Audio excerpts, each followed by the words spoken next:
When designing a training session, what order do we do things in?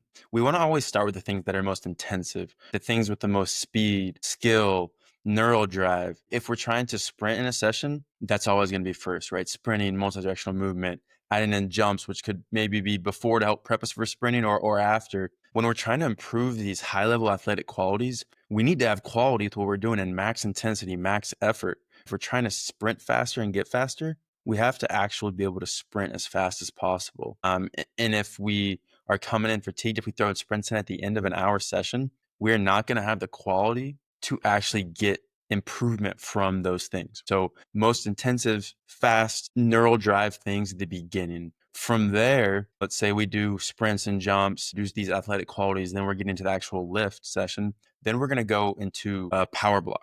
Right. Same concept. If we're really trying to improve our explosiveness, our power, we need to have quality there. We need to not be super fatigued already, or else we're not actually going to move the needle there.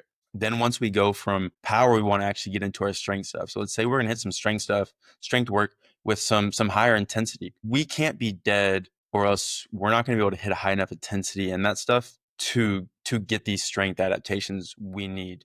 But from there, okay, let's say we're hitting some heavy, higher intensity squats, and it's very globally fatiguing, right? From a neural standpoint, from a muscular standpoint. Then once we hit those big block lifts and strength exercises, we can progress more into accessory type options where it's maybe a little more volume, lower intensity, a little more fatigue can be put in that, right? Because now we've really hit those more globally intensive exercises, all from those athletic qualities of sprinting, jumping to the squatting, our power, maybe we had some weighted jumps or Olympic lifts, whatever it is.